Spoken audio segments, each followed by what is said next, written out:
Book 4, Part 4. Now then, if I have made myself clear, you will understand my original meaning in what I said about relatives. My meaning was, that if one term of a relation is taken alone, the other is taken alone. If one term is qualified, the other is also qualified. I do not mean to say that relatives may not be disparate, or that the science of health is healthy, or of disease necessarily diseased, or that the sciences of good and evil are therefore good and evil, but only that when the term science is no longer used absolutely, but has a qualified object, which in this case is the nature of health and disease, it becomes defined, and is hence called not merely science, but the science of medicine. I quite understand, and I think as you do.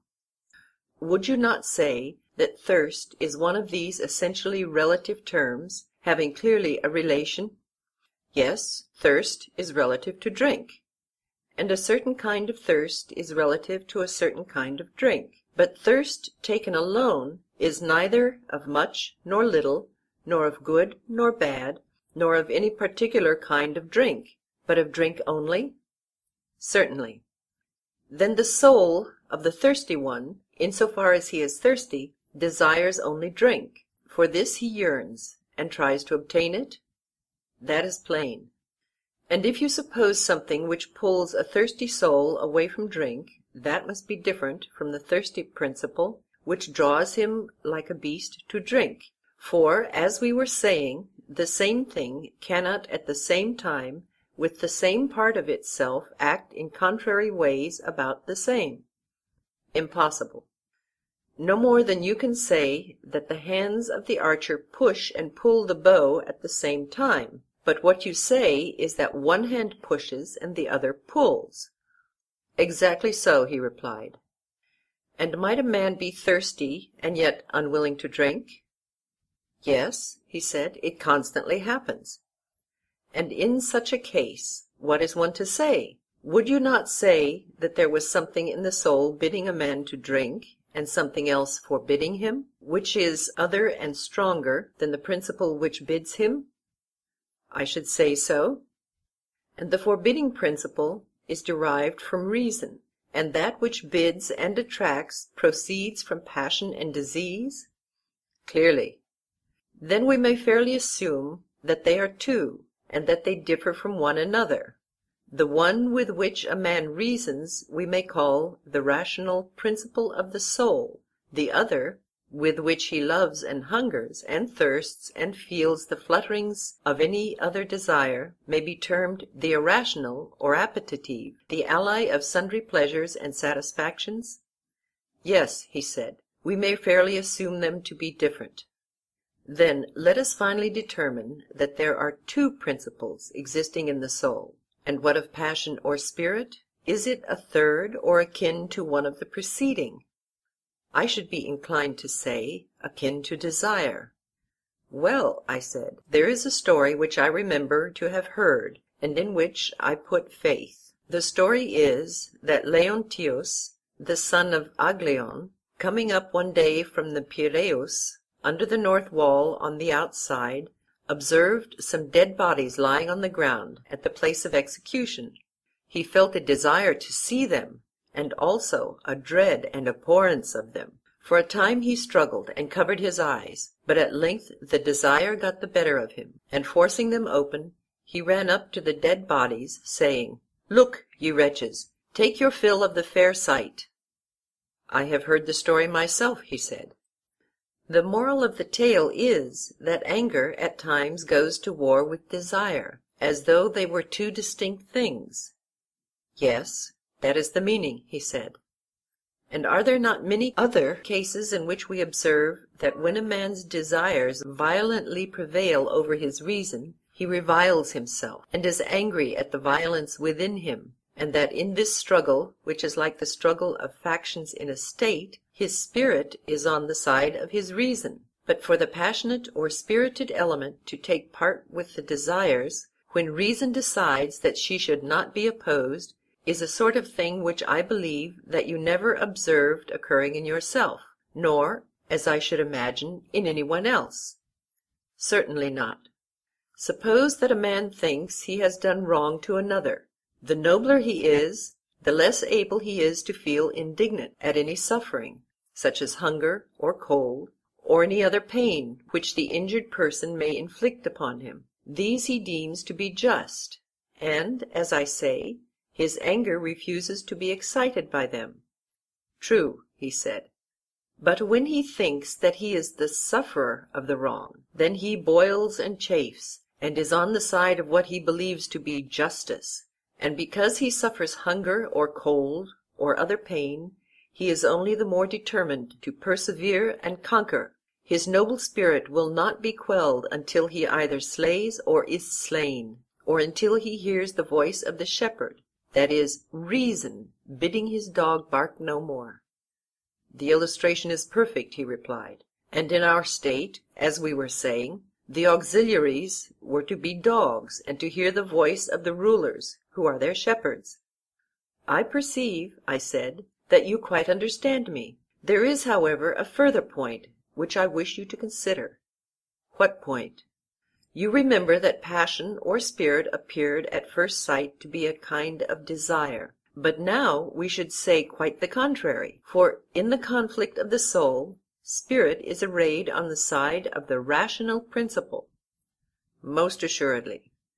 But a further question arises. Is passion different from reason also, or only a kind of reason, in which latter case, instead of three principles in the soul, there will only be two, the rational and the concupiscent, or rather, as the state was composed of three classes, traders, auxiliaries, counselors, so may there not be in the individual soul a third element, which is passion or spirit, and, when not corrupted by bad education, is the natural auxiliary of reason? Yes, he said, there must be a third. Yes, I replied, if passion, which has already been shown to be different from desire, turn out also to be different from reason. But that is easily proved. We may observe even in young children that they are full of spirit almost as soon as they are born, whereas some of them never seem to attain the use of reason, and most of them late enough. Excellent, I said, and you may see passion equally in brute animals, which is a further proof of the truth of what you are saying, and we may once more appeal to the words of Homer, which have been already quoted by us. He smote his breast, and thus rebuked his soul. For in this verse Homer has clearly supposed the power which reasons about the better and worse to be different from the unreasoning anger which is rebuked by it. Very true, he said. And so, after much tossing, we have reached land, and are fairly agreed that the same principles which exist in the state exist also in the individual, and that they are three in number. Exactly. Must we not then infer that the individual is wise in the same way, and in virtue of the same quality which makes the state wise? Certainly. Also, that the same quality which constitutes courage in the state constitutes courage in the individual, and that both the state and the individual bear the same relation to all the other virtues? Assuredly. And the individual will be acknowledged by us to be just in the same way in which the state is just?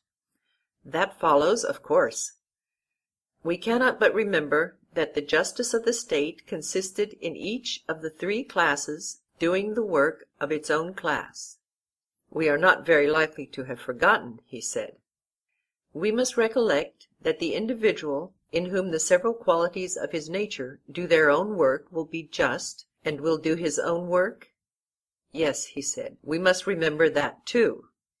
And ought not the rational principle, which is wise, and has the care of the whole soul, to rule, and the passionate or spirited principle to be the subject and ally? Certainly. And, as we were saying, the united influence of music and gymnastic will bring them into accord, nerving and sustaining the reason with noble words and lessons, and moderating and soothing and civilizing the wildness of passion by harmony and rhythm? Quite true, he said. And these two, thus nurtured and educated, and having learned truly to know their own functions, will rule over the concupiscent, which in each of us is the largest part of the soul, and by nature most insatiable of gain. Over this they will keep guard, lest, waxing great and strong with the fullness of bodily pleasures, as they are termed, the concupiscent soul, no longer confined to her own sphere, should attempt to enslave and rule those who are not her natural-born subjects, and overturn the whole life of man? Very true, he said.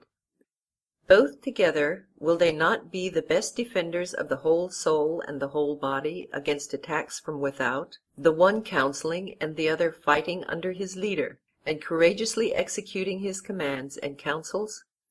True. And he is to be deemed courageous whose spirit retains in pleasure and in pain the commands of reason about what he ought or ought not to fear? Right, he replied. And him we call wise, who has in him that little part which rules and which proclaims these commands, that part too being supposed to have a knowledge of what is for the interest of each of the three parts and of the whole? Assuredly. And would you not say that he is temperate who has these same elements in friendly harmony, in whom the one ruling principle of reason and the two subject ones of spirit and desire are equally agreed that reason ought to rule, and do not rebel? Certainly, he said, that is the true account of temperance, whether in the state or the individual. And surely, I said, we have explained again and again how, and by virtue of what quality, a man will be just. That is very certain. And is justice dimmer in the individual, and is her form different, or is she the same which we found her to be in the state? There is no difference in my opinion, he said. Because, if any doubt is still lingering in our minds, a few commonplace instances will satisfy us of the truth of what I am saying. What sort of instances do you mean? If the case is put to us, must we not admit that the just state, or the man who is trained in the principles of such a state, will be less likely than the unjust to make away with a deposit of gold or silver? Would any one deny this? No one, he replied. Will the just man or citizen ever be guilty of sacrilege or theft, or treachery, either to his friends or to his country? Never. Neither will he ever break faith where there have been oaths or agreements? Impossible. No one will be less likely to commit adultery, or to dishonor his father and mother, or to fail in his religious duties? No one. And the reason is that each part of him is doing its own business, whether in ruling or being ruled? Exactly so. Are you satisfied, then, that the quality which makes such men and such states is justice, or do you hope to discover some other? Not I, indeed. Then our dream has been realized, and the suspicion which we entertained at the beginning of our work of construction, that some divine power must have conducted us to a primary form of justice, has now been verified? Yes, certainly. And the division of labor, which required the carpenter and the shoemaker and the rest of the citizens to be doing each his own business and not another's, was a shadow of justice, and for that reason it was of use? Clearly. But in reality justice was such as we were describing, being concerned, however, not with the outward man, but with the inward, which is the true self and concernment of man. For the just man does not permit the several elements within him to interfere with one another, or any of them to do the work of others. He sets in order his own inner life, and is his own master and his own law, and at peace with himself.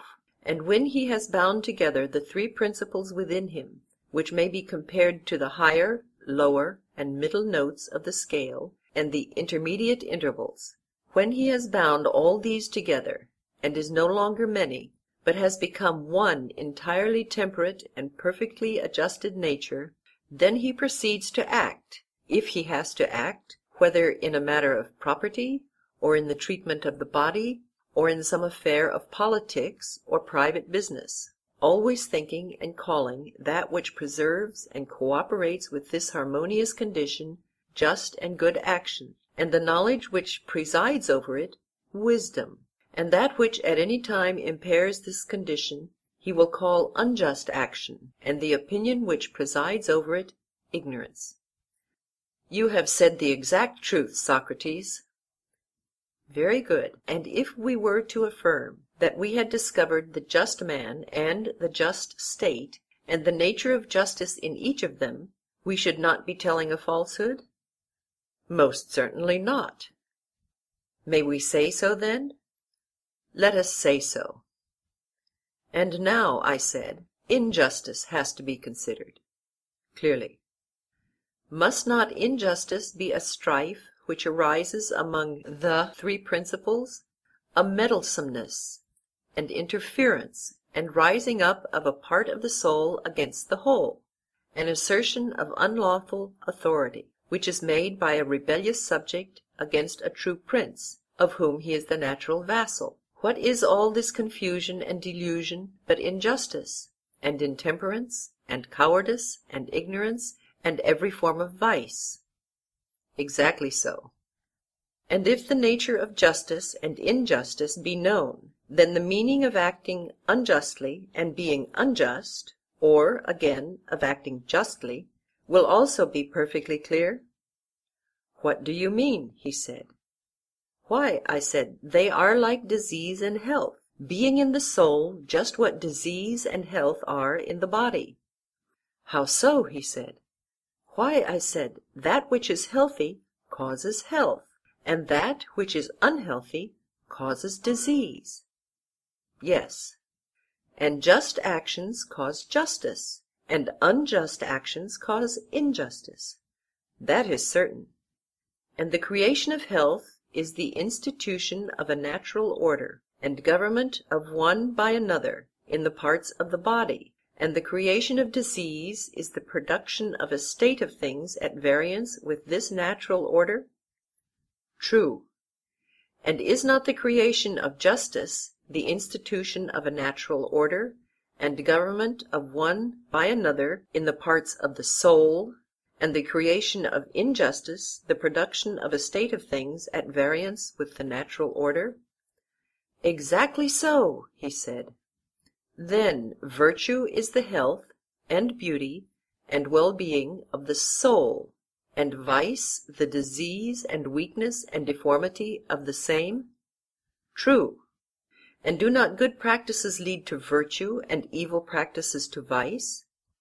Assuredly. Still, our old question of the comparative advantage of justice and injustice has not been answered. Which is the more profitable, to be just and act justly and practice virtue, whether seen or unseen of gods and men, or to be unjust and act unjustly, if only unpunished and unreformed? In my judgment, Socrates, the question has now become ridiculous.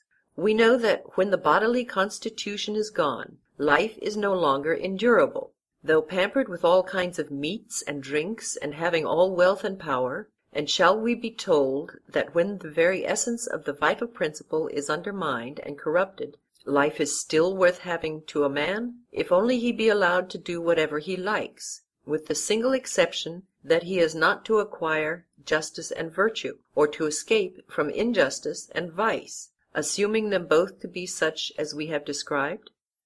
Yes, I said. The question is, as you say, ridiculous. Still, as we are near the spot at which we may see the truth in the clearest manner with our own eyes, let us not faint by the way. Certainly not, he replied. Come up hither, I said, and behold the various forms of vice, those of them, I mean, which are worth looking at. I am following you, he replied. Proceed. I said, the argument seems to have reached a height from which, as from some tower of speculation, a man may look down and see that virtue is one, but that the forms of vice are innumerable, there being 4 special ones which are deserving of note. What do you mean? He said. I mean, I replied, that there appear to be as many forms of the soul, as there are distinct forms of the state. How many?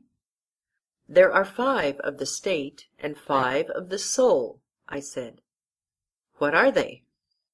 The first, I said, it is that which we have been describing, and which may be said to have 2 names, monarchy and aristocracy, accordingly as rule is exercised by one distinguished man or by many. True, he replied. But I regard the 2 names as describing one form only, for whether the government is in the hands of one or many, if the governors have been trained in the manner which we have supposed, the fundamental laws of the state will be maintained. That is true, he replied. End of Book 4. Book 5, Part 1. Such is the good and true city or state, and the good and true man is of the same pattern. And if this is right, every other is wrong, and the evil is one which affects not only the ordering of the state, but also the regulation of the individual soul, and is exhibited in 4 forms. What are they? He said. I was proceeding to tell the order in which the 4 evil forms appeared to me to succeed one another, when Polemarchus, who was sitting a little way off, just beyond Adeimantus, began to whisper to him. Stretching forth his hand, he took hold of the upper part of his coat by the shoulder, and drew him towards him, leaning forward himself so as to be quite close, and saying something in his ear, of which I only caught the words, "Shall we let him off, or what shall we do?" "Certainly not," said Adeimantus, raising his voice. "Who is it," I said, "to whom you are refusing to let off?" "You," he said. I repeated, "Why am I especially not to be let off?" "Why," he said, "we think that you are lazy, and mean to cheat us out of a whole chapter, which is a very important part of the story, and you fancy that we shall not notice your airy way of proceeding, as if it were self-evident to everybody, that in the matter of women and children, friends have all things in common." And was I not right, Adeimantus? "Yes," he said, "but what is right in this particular case, like everything else, requires to be explained, for community may be of many kinds. Please, therefore, to say what kind of community you mean. We have been long expecting that you would tell us something about the family life of your citizens, how they will bring children into the world, and rear them when they have arrived, and, in general, what is the nature of this community of women and children, for we are of opinion that the right or wrong management of such matters will have a great and paramount influence on the state for good or for evil. And now, since the question is still undetermined, and you are taking in hand another state, we have resolved, as you heard, not to let you go until you give an account of all this." "To that resolution," said Glaucon, "you may regard me as saying agreed." "And without more ado," said Thrasymachus, "you may consider us all to be equally agreed." I said, "You know not what you are doing in thus assailing me. What an argument you are raising about the state!" Just as I thought that I had finished, and was only too glad that I had laid this question to sleep, and was reflecting how fortunate I was in your acceptance of what I then said, you asked me to begin again at the very foundation, ignorant of what a hornet's nest of words you are stirring. Now I foresaw this gathering trouble, and avoided it. "For what purpose do you conceive that we have come here," said Thrasymachus, "to look for gold or to hear discourse?" "Yes, but discourse should have a limit." "Yes, Socrates," said Glaucon, "and the whole of life is the only limit which wise men assign to the hearing of such discourses. But never mind about us. Take heart yourself, and answer the question in your own way. What sort of community of women and children is this which is to prevail among our guardians? And how shall we manage the period between birth and education, which seems to require the greatest care? Tell us how these things will be." "Yes, my simple friend, but the answer is the reverse of easy. Many more doubts arise about this than about our previous conclusions. For the practicability of what is said may be doubted, and looked at in another point of view, whether the scheme, if ever so practicable, would be for the best, is also doubtful. Hence I feel a reluctance to approach the subject, lest our aspiration, my dear friend, should turn out to be a dream only." "Fear not," he replied, "for your audience will not be hard upon you. They are not sceptical or hostile." I said, "My good friend, I suppose that you mean to encourage me by these words." "Yes," he said. "Then let me tell you that you are doing just the reverse. The encouragement which you offer would have been all very well, had I myself believed that I knew what I was talking about. To declare the truth about matters of high interest which a man honours and loves among wise men, who love him, need occasion no fear or faltering in his mind, but to carry on an argument when you are yourself only a hesitating inquirer, which is my condition, is a dangerous and slippery thing, and the danger is not that I shall be laughed at, of which the fear would be childish, but that I shall miss the truth where I have most need to be sure of my footing, and drag my friends after me in my fall. And I pray Nemesis not to visit upon me the words which I am going to utter. For I do indeed believe that to be an involuntary homicide is less crime than to be a deceiver about beauty or goodness or justice in the matter of laws. And that is a risk which I would rather run among enemies than among friends, and therefore you do well to encourage me. Glaucon laughed and said, Well then, Socrates, in case you in your argument do us any serious injury, you shall be acquitted beforehand of the homicide, and shall not be held to be a deceiver. Take courage, then, and speak.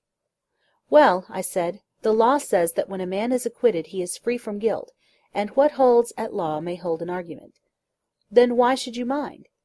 Well, I replied, I suppose that I must retrace my steps and say what I perhaps ought to have said before in the proper place. The part of the men has been played out, and now properly enough comes the turn of the women. Of them I will proceed to speak, and the more readily since I am invited by you.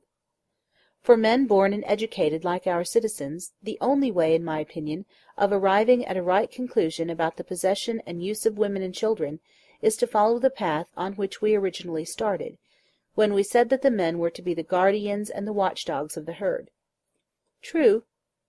Let us further suppose the birth and education of our women to be subject to similar or nearly similar regulations. Then we shall see whether the result accords with our design. What do you mean? What I mean may be put in the form of a question. I said, Are dogs divided into he's and she's, or do they both share equally in hunting and in keeping watch and in all the other duties of dogs? Or do we entrust the males to the entire and exclusive care of the flocks, while we leave the females at home, under the idea that the bearing and suckling their puppies is labour enough for them? No, he said, they share alike. The only difference between them is that the males are stronger and the females weaker. But can you use different animals for the same purpose, unless they are bred and fed in the same way? You cannot. Then, if women are to have the same duties as men, they must have the same nurture and education. Yes. The education which was assigned to the men was music and gymnastic. Yes. Then women must be taught music and gymnastic, and also the art of war, which they must practise like the men. That is the inference, I suppose. I should rather expect, I said, that several of our proposals, if they are carried out, being unusual, may appear ridiculous. No doubt of it. Yes, and the most ridiculous thing of all will be the sight of women naked in the palestra, exercising with the men, especially when they are no longer young. They will certainly not be a vision of beauty, any more than the enthusiastic old men who, in spite of wrinkles and ugliness, continue to frequent the gymnasia. Yes, indeed, he said, according to present notions the proposal will be thought ridiculous. But then, I said, as we have determined to speak our minds, we must not fear the jests of the wits which will be directed against this sort of innovation, how they will talk of women's attainments both in music and gymnastic, and above all about their wearing armour and riding upon horseback. Very true, he replied. Yet having begun we must go forward to the rough places of the law, at the same time begging of these gentlemen, for once in their life, to be serious. Not long ago, as we shall remind them, the Hellenes were of the opinion, which is still generally received among the barbarians, that the sight of a naked man was ridiculous and improper, and when first the Cretans and then the Lacedaemonians introduced the custom, the wits of that day might equally have ridiculed the innovation. No doubt. But when experience showed that to let all things be uncovered was far better than to cover them up, and the ludicrous effect to the outward eye vanished before the better principle which reason asserted, then the man was perceived to be a fool who directs the shafts of his ridicule at any other sight but that of folly and vice, or seriously inclines to weigh the beautiful by any other standard but that of the good. Very true, he replied. First, then, whether the question is to be put in jest or in earnest, let us come to an understanding about the nature of woman. Is she capable of sharing either wholly or partially in the actions of men, or not at all? And is the art of war one of those arts in which she cannot share? That will be the best way of commencing the inquiry, and will probably lead to the fairest conclusion. That will be much the best way. Shall we take the other side first, and begin by arguing against ourselves? In this manner the adversary's position will not be undefended. Why not? He said. Then let us put a speech into the mouths of our opponents. They will say, Socrates and Glaucon, no adversary need convict you, for you yourselves, at the first foundations of the state, admitted the principle that everybody was to do the one work suited to his own nature. And certainly, if I am not mistaken, such an admission was made by us. And do not the natures of men and women differ very much indeed? And we shall reply, Of course they do. Then we shall be asked, whether the tasks assigned to men and to women should not be different, and such as are agreeable to their different natures? Certainly they should. But if so, have you not fallen into a serious inconsistency in saying that men and women, whose natures are so entirely different, ought to perform the same actions? What defence will you make for us, my good sir, against any one who offers these objections? That is not an easy question to answer when asked suddenly, and I shall and do beg of you to draw out the case on our side. These are the objections, Glaucon, and there are many others of a like kind, which I foresaw long ago. They made me afraid and reluctant to take in hand any law about the possession and nurture of women and children. By Zeus, he said, the problem to be solved is anything but easy. Why, yes, I said, but the fact is that when a man is out of his depth, whether he has fallen into a little swimming bath or into mid-ocean, he has to swim all the same. Very true. And must we not swim and try to reach the shore? We will hope that Arian's dolphin or some other miraculous help may save us? I suppose so, he said. Well then, let us see if any way of escape can be found. We acknowledged, did we not, that different natures ought to have different pursuits, and that men's and women's natures are different. And now what are we saying? That different natures ought to have the same pursuits. This is the inconsistency which is charged upon us. Precisely. Verily, Glaucon, I said, glorious is the power of the art of contradiction. Why do you say so? Because I think that many a man falls into the practice against his will. When he thinks that he is reasoning, he is really disputing, just because he cannot define and divide, and so know that of which he is speaking, and he will pursue a merely verbal opposition in the spirit of contention, and not a fair discussion. Yes, he replied, such is very often the case, but what has that to do with us and our argument? A great deal, for there is certainly a danger of our getting unintentionally into a verbal opposition. In what way?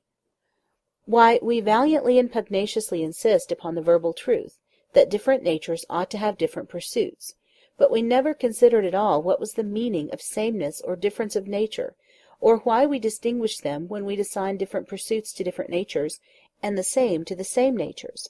Why, no, he said, that was never considered by us. I said, suppose that by way of illustration we were to ask the question whether there is not an opposition in nature between bald men and hairy men, and if this is admitted by us, then if bald men are cobblers, we should forbid the hairy men to be cobblers, and conversely? That would be a jest, he said. Yes, I said, a jest, and why? Because we never meant, when we constructed the state, that the opposition of natures should extend to every difference, but only to those differences which affected the pursuit in which the individual is engaged. We should have argued, for example, that a physician and one who is in mind a physician may be said to have the same nature. True. Whereas the physician and the carpenter have different natures. Certainly. And if, I said, the male and female sex appear to differ in their fitness for any art or pursuit, we should say that such pursuit or art ought to be assigned to one or the other of them. But if the difference consists only in women bearing and men begetting children, this does not amount to a proof that a woman differs from a man in respect of the sort of education she should receive, and we shall therefore continue to maintain that our guardians and their wives ought to have the same pursuits. Very true, he said. Next, we shall ask our opponent how, in reference to any of the pursuits or arts of civic life, the nature of a woman differs from that of a man. That will be quite fair. And perhaps he, like yourself, will reply that to give a sufficient answer on the instant is not easy, but after a little reflection there is no difficulty. Yes, perhaps. Suppose, then, that we invite him to accompany us in the argument, and then we may hope to show him that there is nothing peculiar in the constitution of women, which would affect them in the administration of the state. By all means. Let us say to him, Come now, and we will ask you a question. When you spoke of a nature gifted or not gifted in any respect, did you mean to say that one man will acquire a thing easily, another with difficulty? A little learning will lead the one to discover a great deal, whereas the other, after much study and application, no sooner learns than he forgets. Or again, did you mean that the one has a body which is a good servant to his mind, while the body of the other is a hindrance to him? Would not these be the sort of differences which distinguish the man gifted by nature from the one who is ungifted? No one will deny that. And can you mention any pursuit of mankind in which the male sex has not all these gifts and qualities in a higher degree than the female? Need I waste time in speaking of the art of weaving, and the management of pancakes and preserves, in which womankind does really appear to be great, and in which for her to be beaten by a man is of all things the most absurd? You are quite right, he replied, in maintaining the general inferiority of the female sex, although many women are in many things superior to many men, yet on the whole what you say is true. And if so, my friend, I said, there is no special faculty of administration in a state which a woman has because she is a woman, or which a man has by virtue of his sex, but the gifts of nature are alike diffused in both. All the pursuits of men are the pursuits of women also, but in all of them a woman is inferior to a man. Very true. Then are we to impose all our enactments on men and none of them on women? That will never do. If a woman has a gift of healing, another not, one is a musician, and the other has no music in her nature? Very true. And one woman has a turn for gymnastic and military exercises, and another is unwarlike and hates gymnastics? Certainly. And one woman is a philosopher, and another is an enemy of philosophy. One has spirit, and another is without spirit? That is also true. Then one woman will have the temper of a guardian, and another not. Was not the selection of the male guardians determined by differences of this sort? Yes. Men and women alike possess the qualities which make a guardian. They differ only in their comparative strength or weakness. Obviously. And those women who have such qualities are to be selected as the companions and colleagues of men who have similar qualities, and whom they resemble in capacity and in character? Very true. And ought not the same natures to have the same pursuits? They ought. Then, as we were saying before, there is nothing unnatural in assigning music and gymnastic to the wives of the guardians. To that point we come round again. Certainly not. The law which we then enacted was agreeable to nature, and therefore not an impossibility or mere aspiration, and the contrary practice, which prevails at present, is in reality a violation of nature. That appears to be true. We had to consider first whether our proposals were possible, and secondly whether they were the most beneficial? Yes. And the possibility has been acknowledged? Yes. The very great benefit has next to be established? Quite so. You will admit that the same education which makes a man a good guardian will make a woman a good guardian, for their original nature is the same? Yes. End of Book 5, Part 1. Book 5, Part 2. I should like to ask you a question. What is it? Would you say that all men are equal in excellence, or is one man better than another? The latter.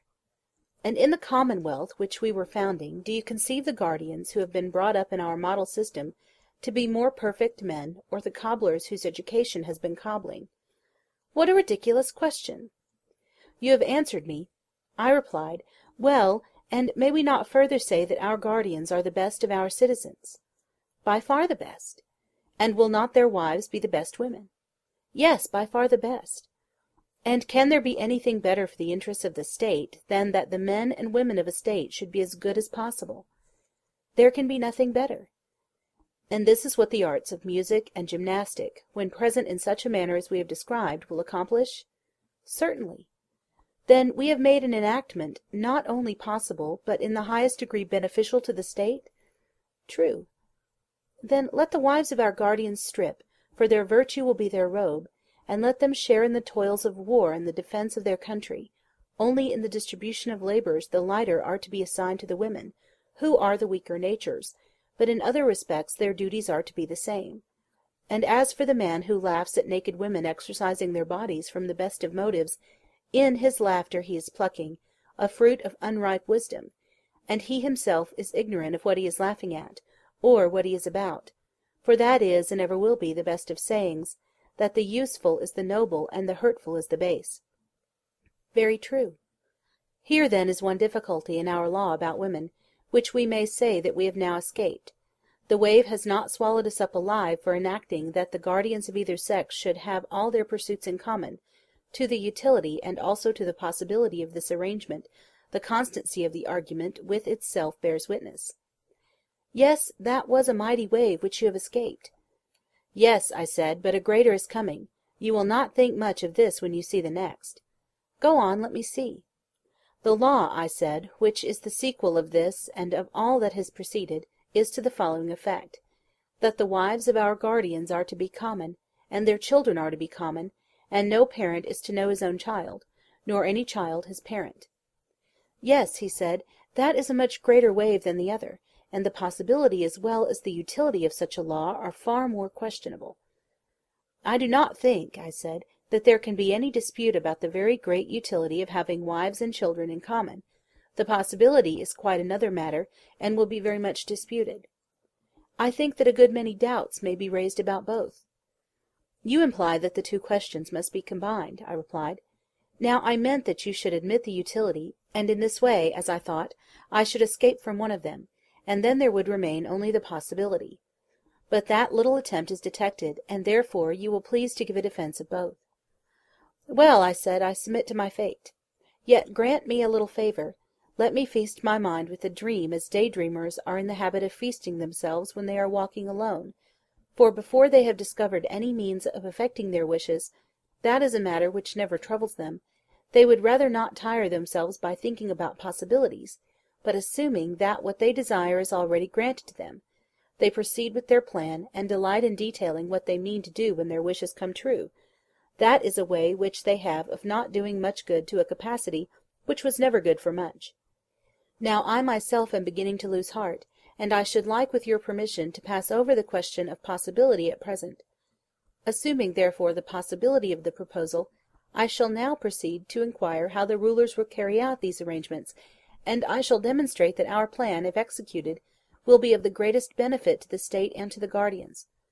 First of all, then, if you have no objection, I will endeavour with your help to consider the advantages of the measure, and hereafter the question of possibility. I have no objection. Proceed.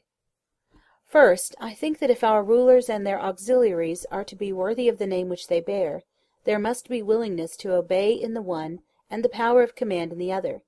The guardians must themselves obey the laws, and they must also imitate the spirit of them in any details which are entrusted to their care.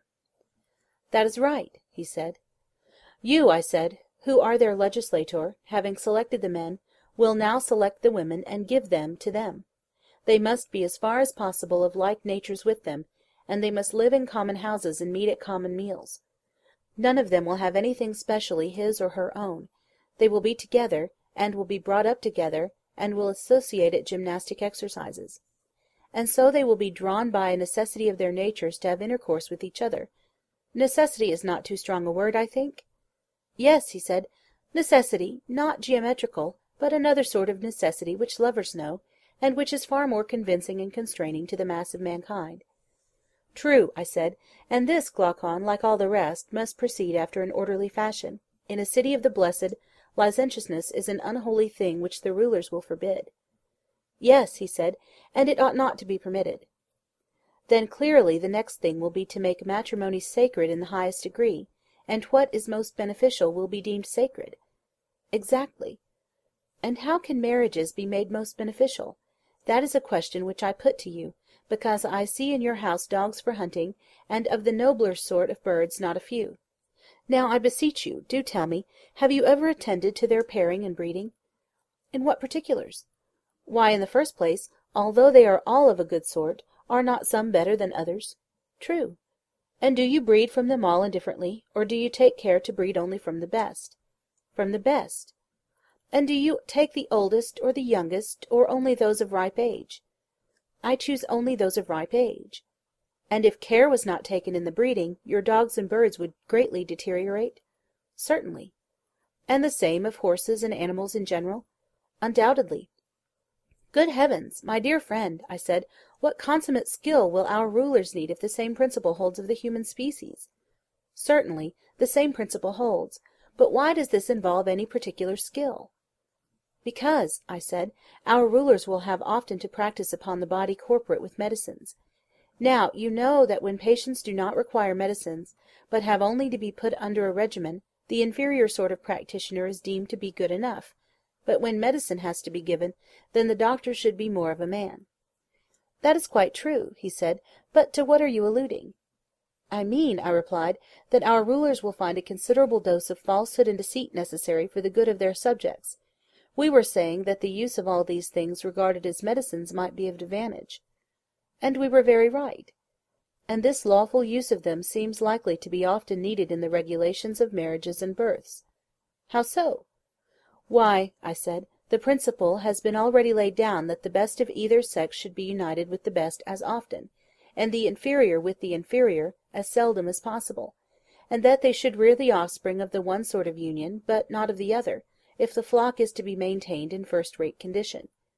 Now these goings-on must be a secret which the rulers only know, or there will be a further danger of our herd, as the guardians may be termed, breaking out into rebellion. Very true. Had we not better appoint certain festivals at which we will bring together the brides and bridegrooms, and sacrifices will be offered, and suitable hymeneal songs composed by our poets?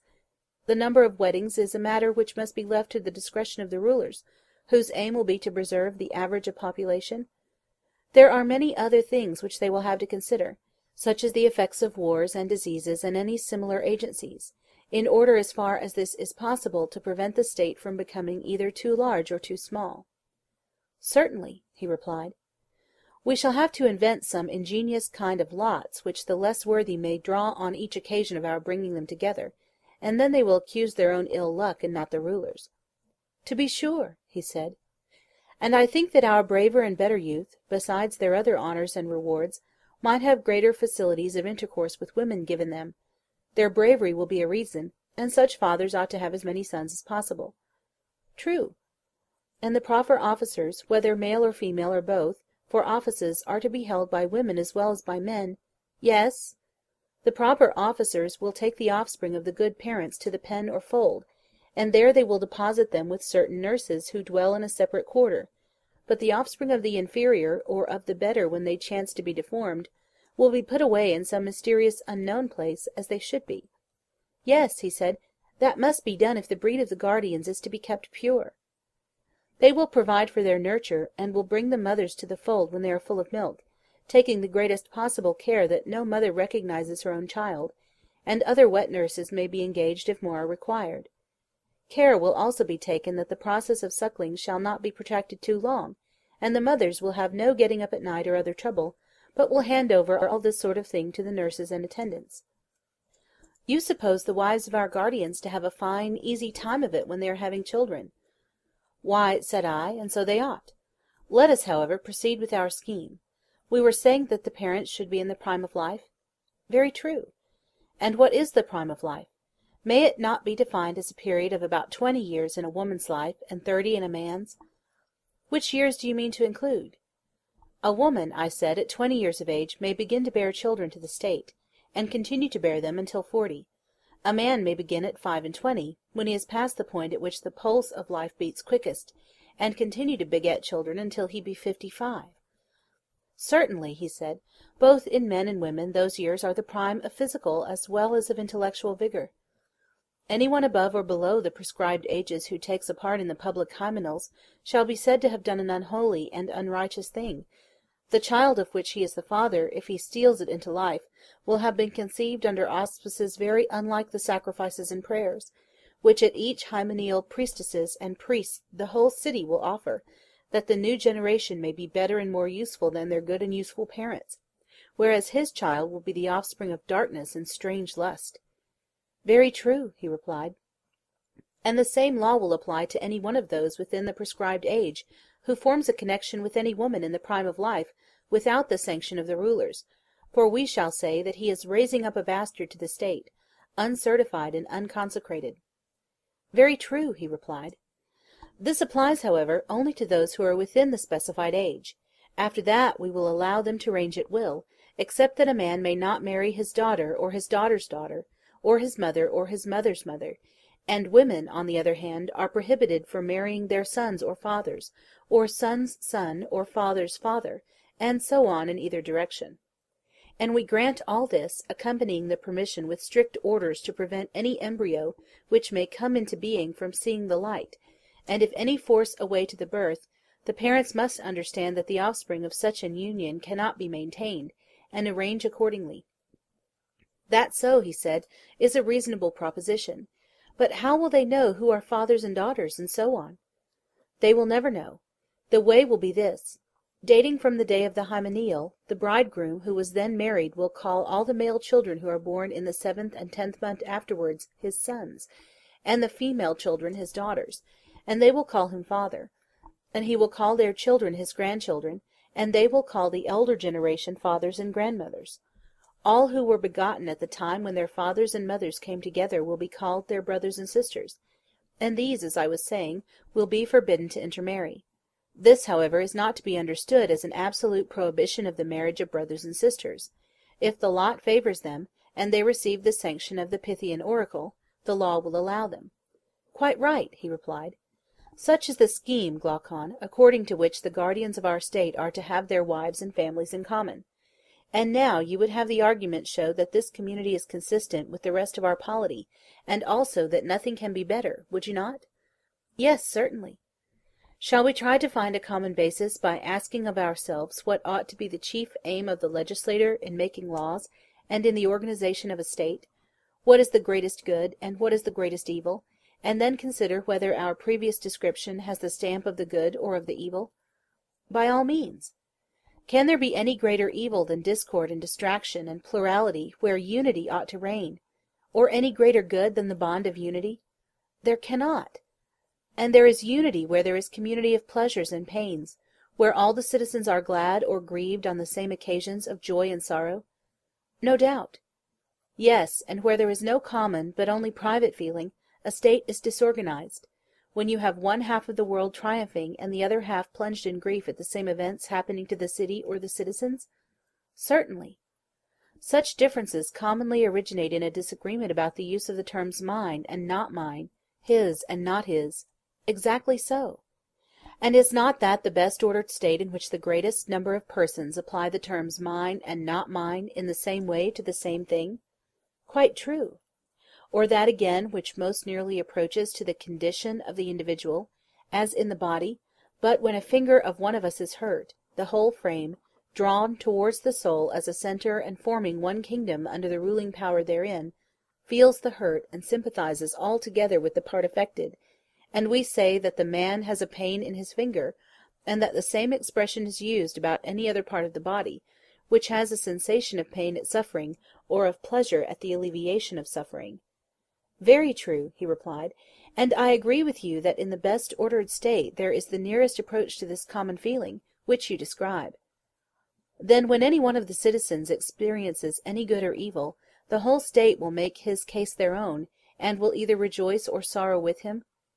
Yes, he said, that is what will happen in a well-ordered state. It will now be time, I said, for us to return to our state and see whether this or some other is most in accordance with these fundamental principles. Very good. Our state, like every other, has rulers and subjects? True. All of whom will call one another citizens? Of course. But is there not another name which people give to their rulers in other states? Generally they call them masters, but in democratic states they simply call them rulers. And in our state, what other name besides that of citizens do the people give the rulers? They are called saviors and helpers, he replied. And what do the rulers call the people? They are maintainers and foster-fathers. And what do they call them in other states? Slaves. And what do the rulers call one another in other states? Fellow-rulers. And what in ours? Fellow-guardians. Did you ever know an example in any other state of a ruler who would speak of one of his colleagues as his friend, and of another as not being his friend? Yes, very often. and the friend he regards and describes as one in whom he has an interest, and the other as a stranger in whom he has no interest. Exactly. But would any of your guardians think or speak of any other guardian as a stranger? Certainly he would not, for every one whom they meet will be regarded by them as either brother or sister, or father or mother, or son or daughter, or as the child or parent of those who are thus connected with him. Capital, I said, but let me ask you once more. Shall they be a family in name only, or shall they in all their actions be true to the name? For example, in the use of the word father, would the care of a father be implied, and the filial reverence and duty and obedience to him, which the law commands, and is the violator of these duties to be regarded as an impious and unrighteous person, who is not likely to receive much good either at the hands of God or of man? Are these to be or not to be the strains which the children will hear repeated in their ears, by all the citizens, about those who are intimated to them to be their parents and the rest of their kinsfolk? These, he said, and none other, for what can be more ridiculous than for them to utter the names of family ties with the lips only, and not to act in the spirit of them? End of Book 5, Part 2. Book 5, Part 3. Then in our city the language of harmony and concord will be more often heard than in any other. As I was describing before, when anyone is well or ill, the universal word will be, "With me it is well," or "It is ill." Most true. And agreeably to this mode of thinking and speaking, were we not saying that they will have their pleasures and pains in common? Yes, and so they will. And they will have a common interest in the same thing, which they will all alike call my own, and having this common interest they will have a common feeling of pleasure and pain. Yes, far more so than in other states. And the reason of this, over and above the general constitution of the state, will be that the guardians will have a community of women and children? That will be the chief reason. And this unity of feeling we admitted to be the greatest good, as was implied in our own comparison of a well-ordered state to the relation of the body and the members, when affected by pleasure or pain. That we acknowledge, and very rightly.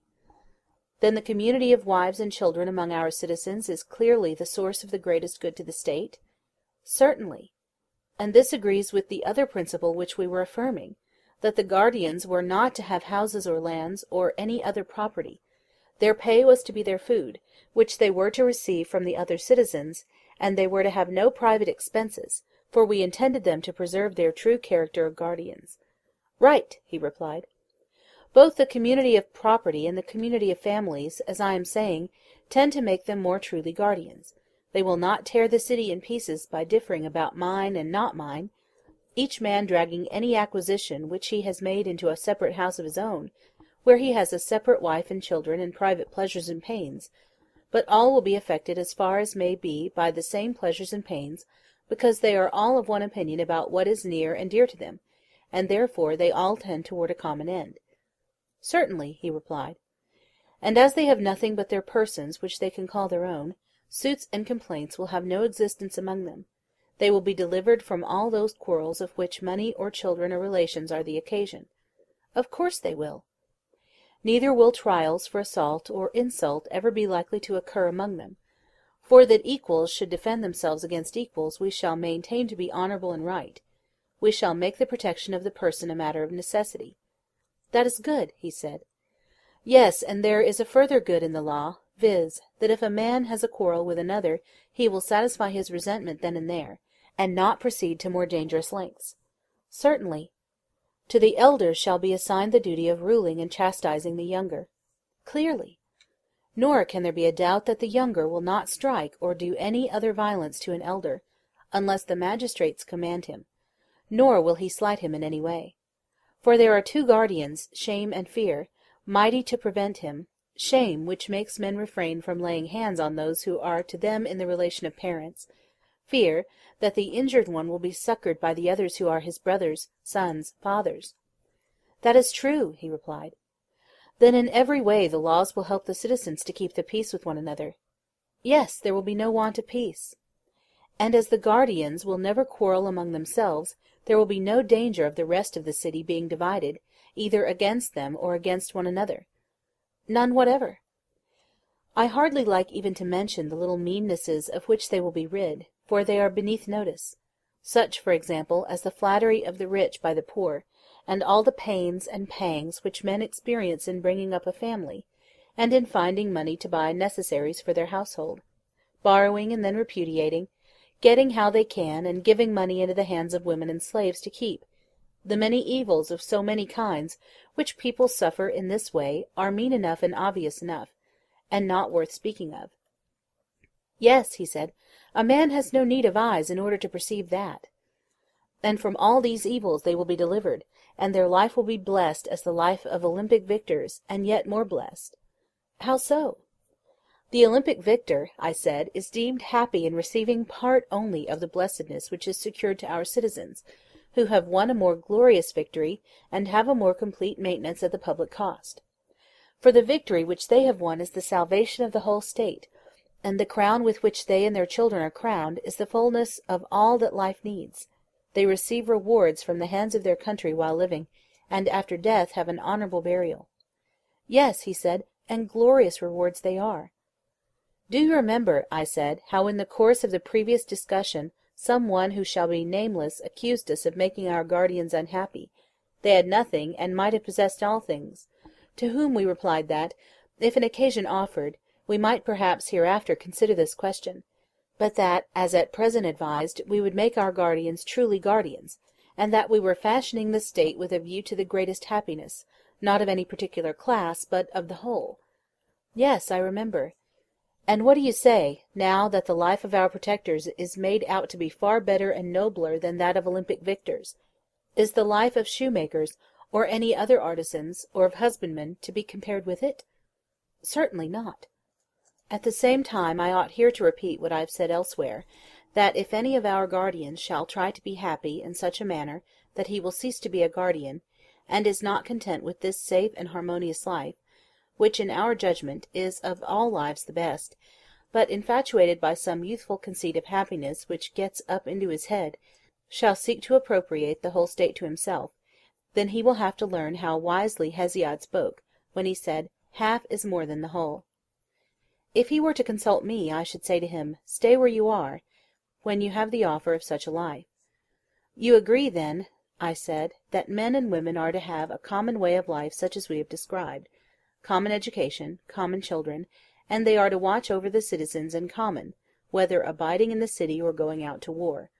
They are to keep watch together, and to hunt together like dogs, and always, and in all things, as far as they are able, women are to share with the men, and in so doing they will do what is best, and will not violate, but preserve the natural relation of the sexes. I agree with you, he replied. The inquiry, I said, has yet to be made, whether such a community be found possible, as among other animals, so also among men, and if possible, in what way possible. You have anticipated the question which I was about to suggest. There is no difficulty, I said, in seeing how war will be carried on by them. How? Why, of course they will go on expeditions together, and will take with them any of their children who are strong enough, that after the manner of the artisan's child they may look on at the work which they will have to do when they are grown up, and besides looking on they will have to help and be of use in war, and to wait upon their fathers and mothers. Did you never observe in the arts how the potter's boys look on and help, long before they touch the wheel? Yes, I have. And shall potters be more careful in educating their children, and in giving them the opportunity of seeing and practising their duties, than our guardians will be? The idea is ridiculous, he said.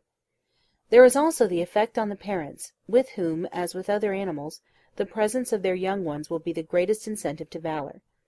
That is quite true, Socrates, and yet if they are defeated, which may often happen in war, how great the danger is! The children will be lost as well as their parents, and the state will never recover. True, I said, but would you never allow them to run any risk? I am far from saying that. Well, but if they are ever to run a risk, should they not do so on some occasion when, if they escape disaster, they will be the better for it? Clearly. Whether the future soldiers do or do not see war in the days of their youth is a very important matter, for the sake of which some risk may be fairly incurred. Yes, very important. This then must be our first step, to make our children spectators of war, but we must also contrive that they shall be secured against danger, then all will be well. True. Their parents may be supposed not to be blind to the risks of war, but to know, as far as human foresight can, what expeditions are safe and what dangerous? That may be assumed. And they will take them on the safe expeditions and be cautious about the dangerous ones? True. And they will place them under the command of experienced veterans who will be their leaders and teachers? Very properly. Still, the dangers of war cannot be always foreseen. There is a good deal of chance about them. True. Then against such chances the children must be at once furnished with wings, in order that in the hour of need they may fly away and escape. What do you mean? He said. I mean that we must mount them on horses in their earliest youth, and when they have learnt to ride, take them on horseback to see war. The horses must not be spirited and warlike, but the most tractable and yet the swiftest that can be had. In this way they will get an excellent view of what is hereafter to be their own business, and if there is danger they have only to follow their elder leaders and escape. I believe you are right, he said. Next, as to war, what are to be the relations of your soldiers to one another and to their enemies? I should be inclined to propose that the soldier who leaves his rank, or throws away his arms, or is guilty of any other act of cowardice, should be degraded into the rank of a husbandman and artisan. What do you think? By all means, I should say. And he who allows himself to be taken prisoner may as well be made a present of to his enemies. He is their lawful prey, and let them do what they like with him. Certainly. But the hero who has distinguished himself, what shall be done to him? In the first place, he shall receive honour in the army from his youthful comrades. Every one of them in succession shall crown him. What do you say? I approve. And what do you say to his receiving the right hand of fellowship? To that too I agree. But you will hardly agree to my next proposal. What is your proposal? That he should kiss and be kissed by them. Most certainly, and I should be disposed to go further, and say, let no one whom he has a mind to kiss refuse to be kissed by him while the expedition lasts, so that if there be a lover in the army, whether his love be youth or maiden, he may be more eager to win the prize of valour. Capital, I said. That the brave man is to have more wives than others has been already determined, and he is to have first choices in such matters more than others, in order that he may have as many children as possible. Agreed. Again, there is another manner in which, according to Homer, brave youths should be honoured, for he tells how Ajax, after he had distinguished himself in battle, was rewarded with long chains, which seems to be a compliment appropriate to a hero in the flower of his age, being not only a tribute of honour, but also a very strengthening thing. Most true, he said. Then in this, I said, Homer shall be our teacher, and we too, at sacrifices and on the like occasions, will honour the brave according to the measure of their valour, whether men or women, with hymns and those other distinctions which we were mentioning, also with seats of precedence and meats and full cups. And in honouring them, we shall be at the same time training them. That, he replied, is excellent. Yes, I said, and when a man dies gloriously in war, shall we not say, in the first place, that he is of the golden race? To be sure. Nay, have we not the authority of Hesiod for affirming that, when they are dead, they are holy angels upon the earth, authors of good, averters of evil, the guardians of speech-gifted men? Yes, and we accept his authority. We must learn of the god how we are to order the sepulture of divine and heroic personages, and what is to be their special distinction, and we must do as he bids? By all means.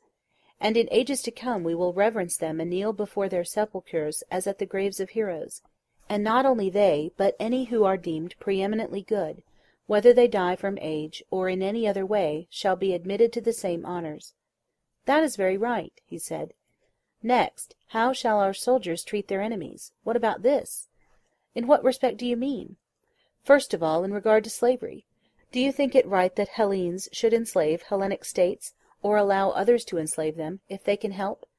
Should not their custom be to spare them, considering the danger which there is that the whole race may one day fall under the yoke of the barbarians? To spare them is infinitely better. Then no Hellene should be owned by them as a slave. That is a rule which they will observe, and advise the other Hellenes to observe. Certainly, he said. They will in this way be united against the barbarians, and will keep their hands off one another. Next, as to the slain, ought the conquerors, I said, to take anything but their armour? Does not the practice of despoiling an enemy afford an excuse for not facing the battle? Cowards skulk about the dead, pretending that they are fulfilling a duty, and many an army before now has been lost from this love of plunder. Very true. And is there not illiberality and avarice in robbing a corpse, and also a degree of meanness and womanishness in making an enemy of the dead body when the real enemy has flown away and left only his fighting gear behind him? Is not this rather like a dog who cannot get at his assailant, quarrelling with the stones which strike him instead? Very like a dog, he said. Then we must abstain from spoiling the dead or hindering their burial. Yes, he replied, we most certainly must. Neither shall we offer up arms at the temples of the gods, least of all the arms of Hellenes, if we care to maintain good feeling with other Hellenes, and indeed we have reason to fear that the offering of spoils taken from kinsmen may be a pollution unless commanded by the god himself.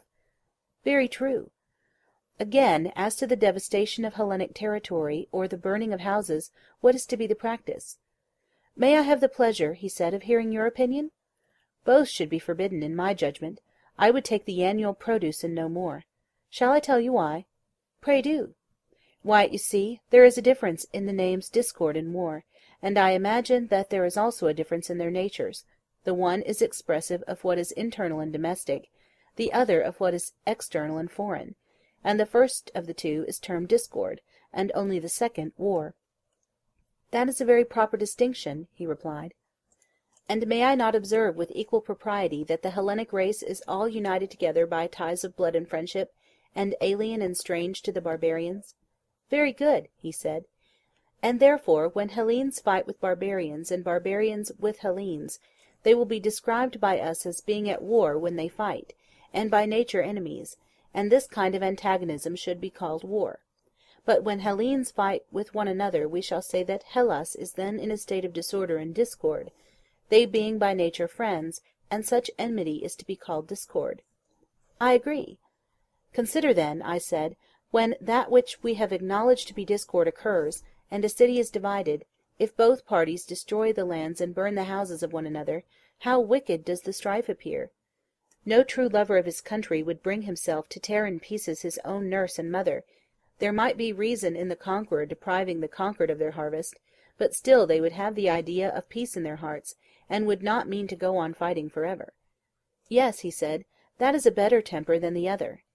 And will not the city, which you are founding, be an Hellenic city? It ought to be, he replied. Then will not the citizens be good and civilized? Yes, very civilized. And will they not be lovers of Hellas, and think of Hellas as their own land, and share in the common temples? Most certainly.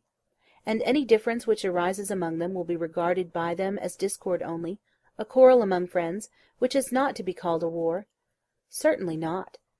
Then they will quarrel as those who intend some day to be reconciled? Certainly. They will use friendly correction, but will not enslave or destroy their opponents. They will be correctors, not enemies? Just so.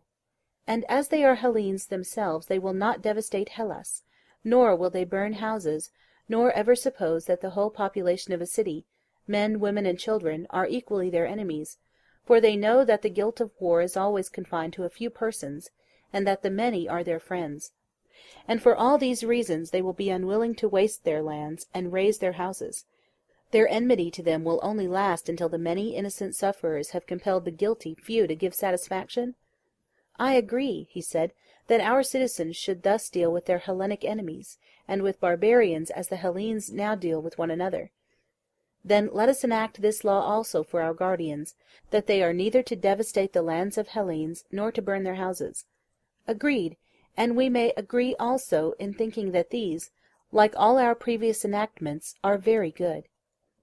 End of Book 5, Part 3. Book 5, Part 4. But still I must say, Socrates, that if you are allowed to go on in this way you will entirely forget the other question, which at the commencement of this discussion you thrust aside. Is such an order of things possible, and how, if at all? For I am quite ready to acknowledge that the plan which you propose, if only feasible, would do all sorts of good to the state. I will add, what you have omitted, that your citizens will be the bravest of warriors, and will never leave their ranks, for they will all know one another, and each will call the other father, brother, son. And if you suppose the women to join the armies, whether in the same rank or in the rear, either as a terror to the enemy, or as auxiliaries in case of need, I know that they will then be absolutely invincible, and there are many domestic advantages which might also be mentioned, and which I also fully acknowledge. But as I admit all these advantages, and as many more as you please, if only this state of yours were to come into existence, we need say no more about them. Assuming, then, the existence of the state, now let us turn to the question of possibility and ways and means.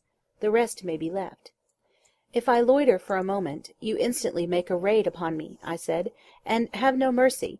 I have hardly escaped the first and second waves, and you seem not to be aware that you are now bringing upon me the third, which is the greatest and heaviest. When you have seen and heard the third wave, I think you will be more considerate and will acknowledge that some fear and hesitation was natural, respecting a proposal so extraordinary as that which I have now to state and investigate. The more appeals of this sort which you make, he said, the more determined are we that you shall teach us how such a state is possible. Speak out, and at once. Let me begin by reminding you that we found our way hither in the search after justice and injustice. True, he replied, but what of that? I was only going to ask whether, if we have discovered them, we are to require that the just man should in nothing fail of absolute justice, or may we be satisfied with an approximation, and the attainment in him of a higher degree of justice than is to be found in other men? The approximation will be enough. We were inquiring into the nature of absolute justice, and into the character of the perfectly just, and into injustice and the perfectly unjust, that we might have an idea. We were to look at these in order that we might judge of our own happiness and unhappiness according to the standard which they exhibited, and the degree in which we resembled them, but not with any view of showing that they could exist in fact. True, he said. Would a painter be any worse because, after having delineated with consummate art an ideal of a perfectly beautiful man, he was unable to show that any such man could ever have existed? He would be none the worse. Well, and were we not creating an ideal of a perfect state? To be sure. And is our theory a worse theory because we are unable to prove the possibility of a city being ordered in the manner described? Surely not, he replied. That is the truth, I said. But if at your request I am to try and show how and under what conditions the possibility is highest, I must ask you, having this in view, to repeat your former admissions. What admissions? I want to know whether ideals are ever fully realized in language. Does not the word express more than the fact, and must not the actual, whatever a man may think, always in the nature of things, fall short of the truth? What do you say? I agree. Then you must not insist on my proving that the actual state will, in every respect, coincide with the ideal. If we are only able to discover how a city may be governed as nearly as we proposed, you will admit that we have discovered the possibility which you demand, and will be contented. I am sure that I should be contented. Will not you? Yes, I will. Let me next endeavour to show what is that fault in states which is the cause of their present maladministration, and what is the least change which will enable a state to pass into the truer form, and let the change, if possible, be of one thing only, or if not, of two. At any rate, let the changes be as few and slight as possible. Certainly, he replied. I think, I said, that there might be a reform of the state, if only one change were made, which is not a slight or an easy, though a still possible one. What is it? He said. Now then, I said, I go to meet that which I liken to the greatest of the waves. Yet shall the word be spoken, even though the wave break and drown me in laughter and dishonour, and do you mark my words? Proceed. I said, until philosophers are kings, or the kings and princes of this world have the spirit and power of philosophy, and political greatness and wisdom meet in one, and those commoner natures who pursue either to the exclusion of the other are compelled to stand aside, cities will never have rest from their evils, nor the human race, as I believe, and then only will this our state have a possibility of life and behold the light of day. Such was the thought, my dear Glaucon, which I would fain have uttered if it had not seemed too extravagant, for to be convinced that in no other state can there be happiness, private or public, is indeed a hard thing. Socrates, what do you mean? I would have you consider that the word which you have uttered is one at which numerous persons, and very respectable persons too, in a figure pulling off their coats all in a moment, and seizing any weapon that comes to hand, will run you at might and main, before you know where you are, intending to do heaven knows what. and if you don't prepare an answer, and put yourself in motion, you will be paired by their fine wits, and no mistake." "You got me into a scrape," I said. "And I was quite right. However, I will do all I can to get you out of it, but I can only give you good will and good advice, and perhaps I might be able to fit answers to your questions better than another, that is all. And now, having such an auxiliary, you must do your best to show the unbelievers that you are right." "I ought to try," I said, "since you offer me such invaluable assistance. And I think that, if there is to be a chance of our escaping, we must explain to them whom we mean when we say that philosophers are to rule in the state. Then we shall be able to defend ourselves. There will be discovered to be some natures who ought to study philosophy, and to be leaders in the state, and others who are not born to be philosophers, and are meant to be followers rather than leaders." "Then now for a definition," he said. "Follow me," I said, "and I hope that I may in some way or other be able to give you a satisfactory explanation." "Proceed."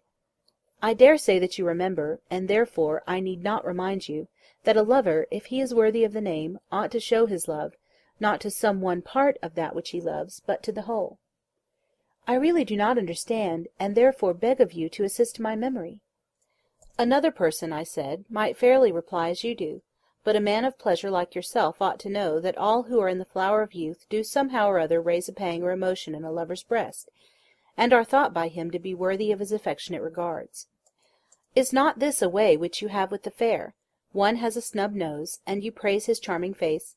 The hook nose of another has, you say, a royal look, while he who is neither snub nor hooked has the grace of regularity. The dark visage is manly, the fair are children of the gods, and as to the sweet honey pale, as they are called, what is the very name but the invention of a lover who talks in diminutives, and is not averse to paleness if appearing on the cheek of youth? In a word, there is no excuse which you will not make, and nothing which you will not say, in order not to lose a single flower that blooms in the springtime of youth. If you make me an authority in matters of love, for the sake of the argument I assent. And what do you say of lovers of wine? Do you not see them doing the same? They are glad of any pretext of drinking any wine. Very good.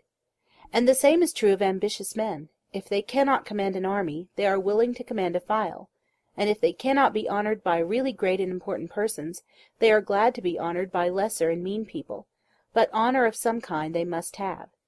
Exactly. Once more let me ask, does he who desires any class of goods desire the whole class or a part only? The whole.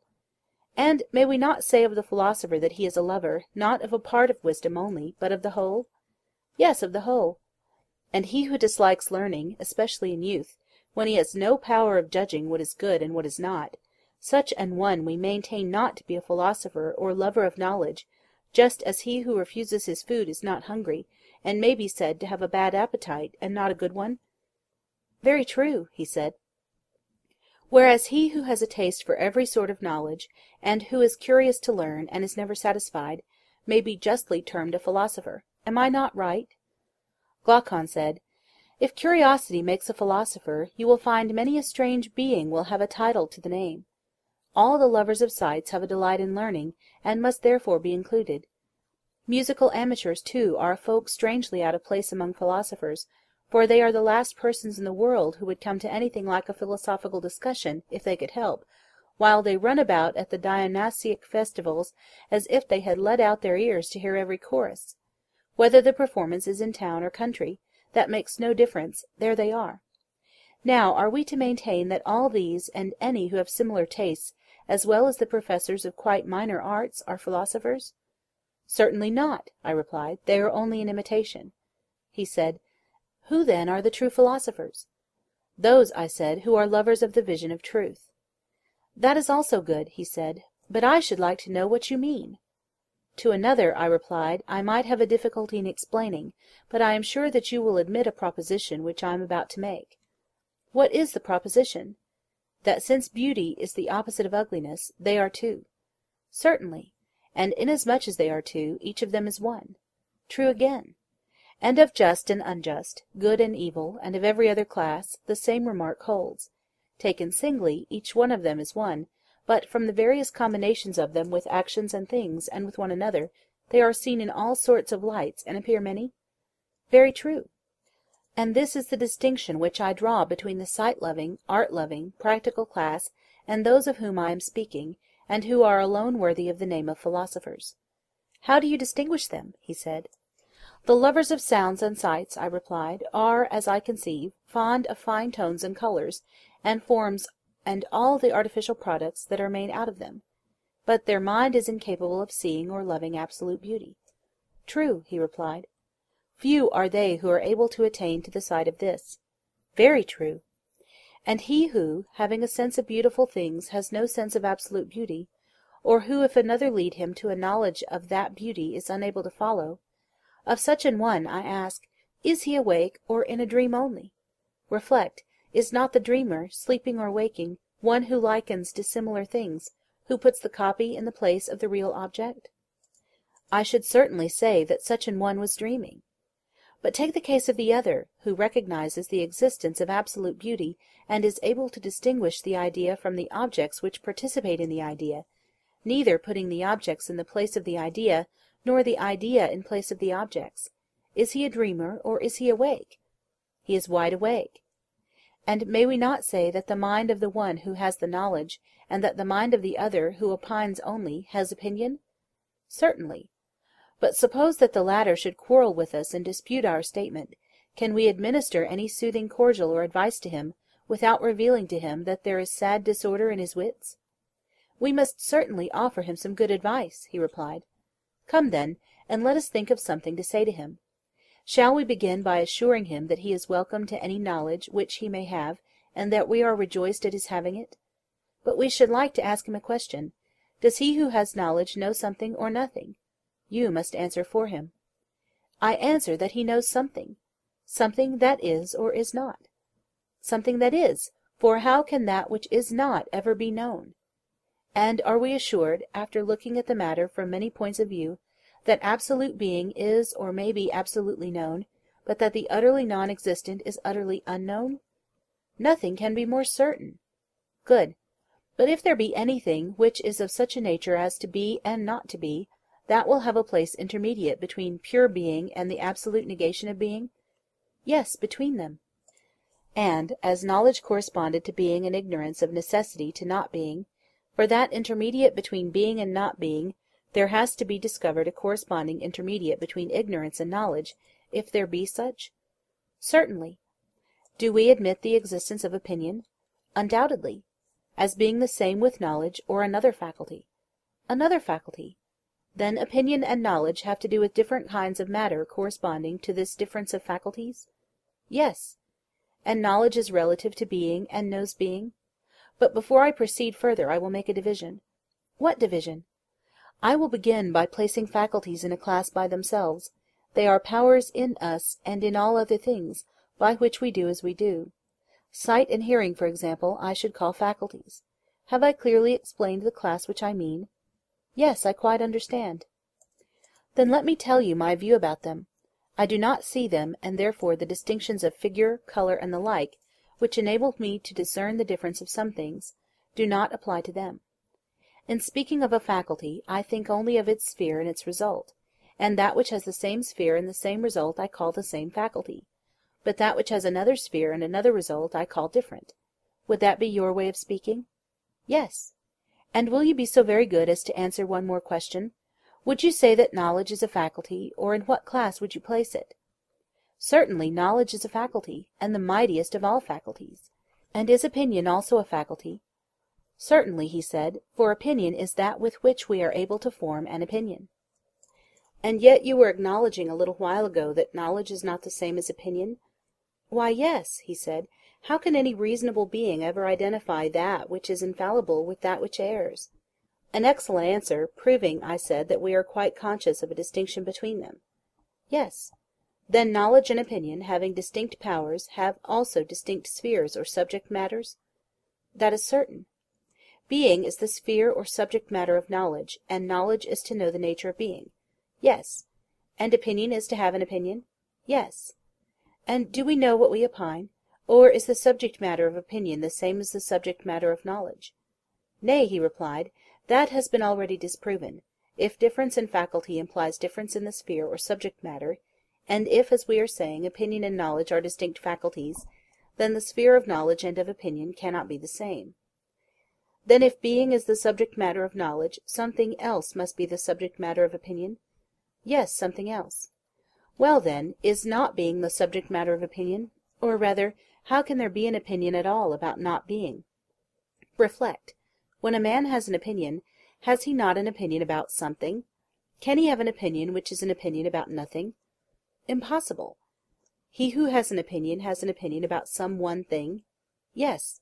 And not being is not one thing, but, properly speaking, nothing? True. Of not being, ignorance was assumed to be the necessary correlative. Of being, knowledge? True, he said. Then opinion is not concerned either with being or with not being? Not with either. And can therefore neither be ignorance or knowledge? That seems to be true. But is opinion to be sought without and beyond either of them, in a greater clearness than knowledge, or in a greater darkness than ignorance? In neither. Then I suppose that opinion appears to you to be darker than knowledge, but lighter than ignorance? Both, and in no small degree. And also to be within and between them? Yes. Then you would infer that opinion is intermediate? No question. But were we not saying before, that if anything appeared to be a sort of which is and is not at the same time, that sort of thing would appear also to lie in the interval between pure being and absolute not being, and that the corresponding faculty is neither knowledge nor ignorance, but will be found in the interval between them? True. And in that interval there has now been discovered something which we call opinion? There has. Then what remains to be discovered is the object which partakes equally of the nature of being and not being, and cannot rightly be termed either, pure and simple. This unknown term, when discovered, we may truly call the subject of opinion, and assign each to their proper faculty, the extremes to the faculties of the extremes, and the mean to the faculty of the mean. True. This being premised, I would ask the gentleman who is of opinion that there is no absolute or unchangeable idea of beauty, in whose opinion the beautiful is the manifold, he, I say, your lover of beautiful sights, who cannot bear to be told that the beautiful is one, and the just is one, or that anything is one, to him I would appeal, saying, Will you be so very kind, sir, as to tell us whether, of all these beautiful things, there is one which will not be found ugly, or of the just which will not be found unjust, or of the holy which will not also be unholy? No, he replied, the beautiful will in some point of view be found ugly, and the same is true of the rest. And may not the many which are doubles also be halves? Doubles, that is, of one thing, and halves of another? Quite true. And things great and small, heavy and light, as they are termed, will not be denoted by these any more than by the opposite names? True, both these and the opposite names will always attach to all of them. And can any one of those many things which are called by particular names be said to be this, rather than not to be this? He replied, They are like the punning riddles which are asked at feasts, or the children's puzzle about the eunuch aiming at the bat, with what he hit him, as they say in the puzzle, and upon what the bat was sitting. The individual objects of which I am speaking are also a riddle, and have a double sense, nor can you fix them in your mind, either as being or not being, or both or neither. Then what will you do with them? I said. Can they have a better place than between being and not being? For they are clearly not in greater darkness or negation than not being, or more full of light and existence than being. That is quite true, he said. Thus, then, we seem to have discovered that the many ideas which the multitude entertain about the beautiful, and about all other things, are tossing about in some region which is halfway between pure being and pure not being? We have. Yes, and we had before agreed that anything of this kind which we might find was to be described as matter of opinion, and not as matter of knowledge, being the intermediate flux which is caught and detained by the intermediate faculty. Quite true.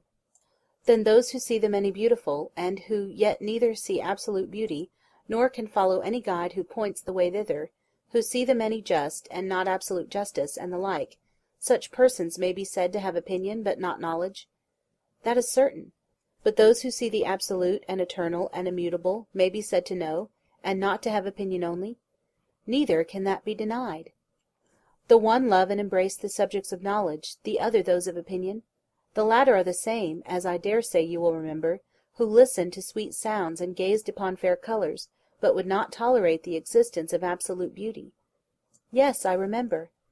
Shall we then be guilty of any impropriety in calling them lovers of opinion rather than lovers of wisdom, and will they be very angry with us for thus describing them? I shall tell them not to be angry. No man should be angry at what is true. But those who love the truth in each thing are to be called lovers of wisdom, and not lovers of opinion. Assuredly. End of Book 5. Book 6, Part 1. And thus Lochan, after the argument, has gone a weary way. The true and the false philosophers have at length appeared in view.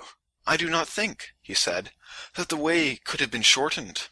I suppose not, I said, and yet I believe that we might have had a better view of both of them, if the discussion could have been confined to this one subject, and if there were not many other questions awaiting us, which he who desires to see in what respect the life of the just differs from that of the unjust must consider. And what is the next question? He asked. Surely, I said, the one which follows next in order, inasmuch as philosophers only are able to grasp the eternal and unchangeable, and those who wander in the region of the many and variable are not philosophers. I must ask you, which of the two classes should be the rulers of our state? And how can we rightly answer that question? Whichever of the two are best able to guard the laws and institutions of our state, let them be our guardians. Very good. Neither, I said, can there be any question that the guardian who is to keep anything should have eyes rather than no eyes? There can be no question of that. And are not those who are verily and indeed wanting in the knowledge of the true being of each thing, and who have in their souls no clear pattern, and are unable, as with a painter's eye, to look at the absolute truth, and to that original to repair, and having perfect vision of the other world to order the laws about beauty, goodness, justice in this, if not already ordered, and to guard and preserve the order of them? Are not such persons, I ask, simply blind? Truly, he replied, they are much in that condition. And shall they be our guardians when there are others who, besides being their equals in experience and falling short of them in no particular of virtue, also know the very truth of each thing? There can be no reason, he said, for rejecting those who have this greatest of all great qualities. They must always have the first place, unless they fall in some other respect. Suppose, then, I said, that we determine how far they can unite this and the other excellencies. By all means. In the first place, as we began by observing the nature of the philosopher has to be ascertained, we must come to an understanding about him, and when we have done so, then, if I am not mistaken, we shall also acknowledge that such a union of qualities is possible, and that those in whom they are united, and those only, should be rulers in the state. What do you mean? Let us suppose that philosophical minds always love knowledge of a sort which shows them the eternal nature, not varying from generation and corruption. Agreed? And further, I said, let us agree that they are lovers of all true being. There is no part, whether greater or less, or more or less honorable, which they are willing to renounce, as we said before of the lover and the man with ambition. True. And if they are to be what we were describing, is there not another quality which they should also possess? What quality? Truthfulness. They will never intentionally receive into their mind falsehood, which is their detestation, and they will love the truth. Yes, that may be safely affirmed of them. May be, my friend, I replied. Is not the word, say, rather, must be affirmed? For he whose nature is amorous of anything cannot help loving all that belongs or is akin to the object of his affections. Right, he said. And is there anything more akin to wisdom than truth? How can there be? Can the same nature be a lover of wisdom and a lover of falsehood? Never. The true lover of learning, then, must, from his earliest youth, as far as in him lies, desire all truth? Assuredly. But then again, as we know by experience, he whose desires are strong in one direction will have them weaker in others. They will be like a stream which has been drawn off into another channel. True. He whose desires are drawn towards knowledge in every form will be absorbed in the pleasures of the soul, and will hardly feel bodily pleasure. I mean, if he be a true philosopher, and not a sham one. That is most certain. Such a one is sure to be temperate and the reverse of covetous, for the motives which make another man desirous of having and spending have no place in his character. Very true. Another criterion of the philosophical nature has also to be considered. What is that? There should be no secret corner of illiberality. Nothing can be more antagonistic than meanness to a soul which is ever longing after the whole of things, both divine and human. Most true, he replied. Then how can he who has magnificence of mind and is the spectator of all time and all existent think much of human life? He cannot. Or can such a one account death fearful? No, indeed. Then the cowardly and mean nature has no part in true philosophy. Certainly not. Or again, can he who is harmoniously constituted, who is not covetous or mean or a boaster or a coward, can he, I say, ever be unjust or hard in his dealings? Impossible. Then you will soon observe whether a man is just and gentle or rude and unsociable.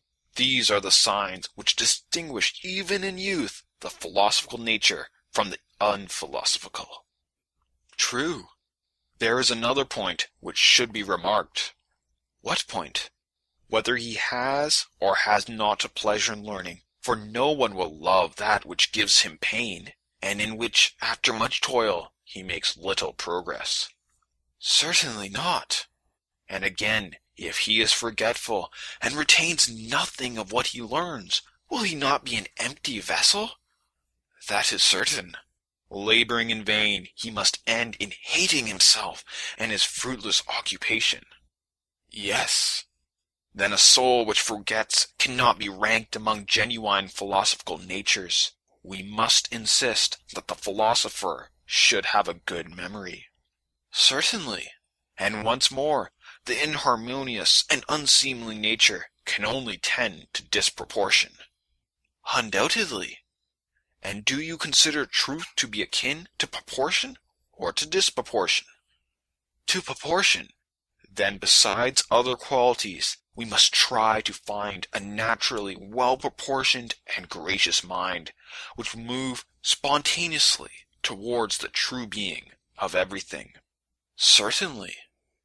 Well, and do not all these qualities, which we have been enumerating, go together, and are they not, in a manner, necessary to a soul, which is to have a full and perfect participation of being?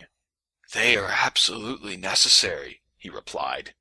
And must not that be a blameless study, which he only can pursue who has the gift of a good memory and is quick to learn, noble, gracious, the friend of truth, justice, courage, temperance, who are his kindred?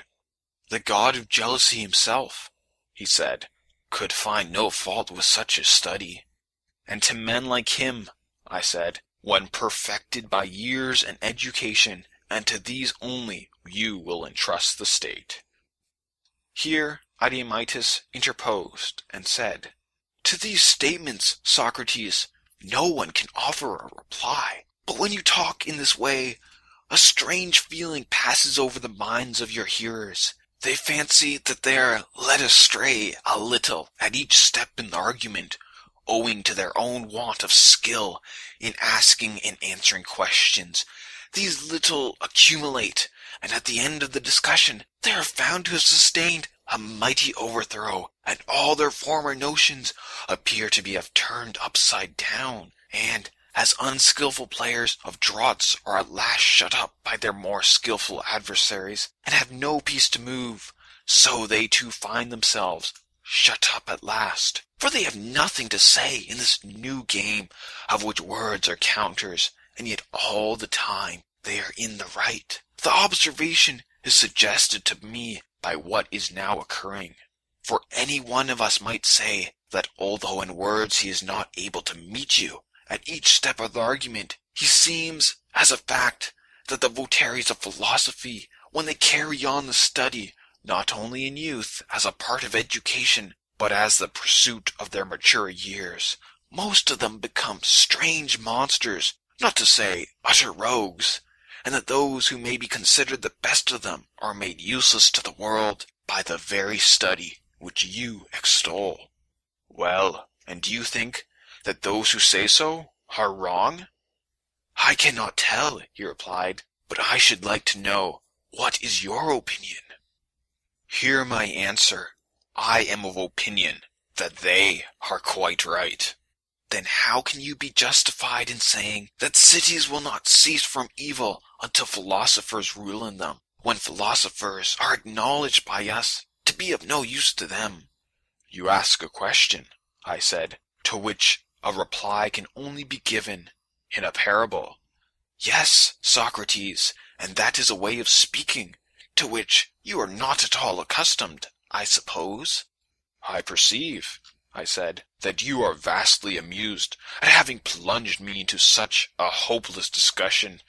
But now hear the parable, and then you will be still more amused at the meagreness of my imagination.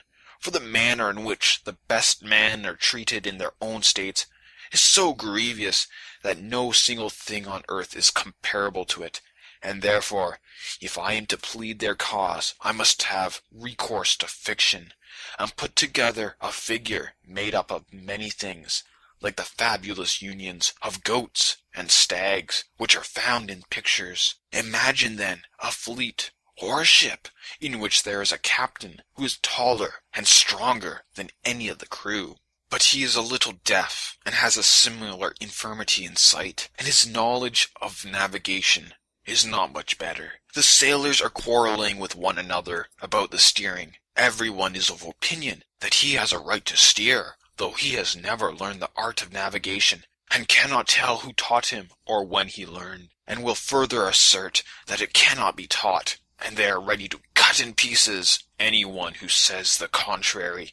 They throng about the captain, begging and praying him to commit the helm to them, and if at any time they do not prevail, but others are preferred to them, they kill the others, or throw them overboard, and having first chained up the noble captain's senses with drink or some narcotic drug, they mutiny and take possession of the ship, and make free with the stores.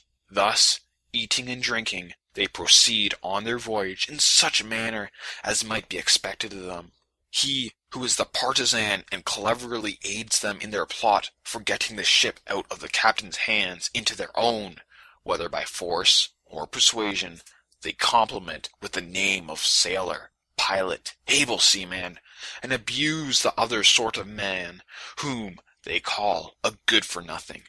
But that the true pilot must pay attention to the year and seasons and sky and stars and wind and whatever else belongs to his art, if he intends to be really qualified for the command of a ship, and that he must and will be the steerer, whether other people like or not. The possibility of this union of authority with the steerer's art has never seriously entered into their thoughts, or been made part of their calling.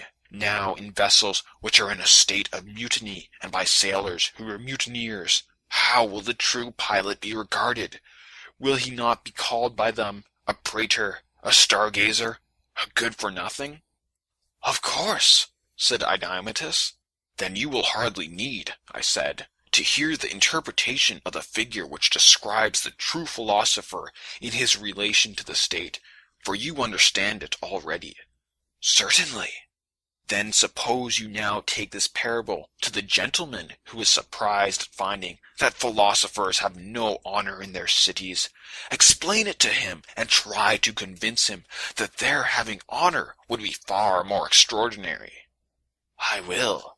Say to him that in deeming the best votaries of philosophy to be useless to the rest of the world, he is right, but also tell him to attribute their uselessness to the fault of those who will not use them, and not to themselves. The pilot should not humbly beg the sailors to be commanded by him. This is not the order of nature.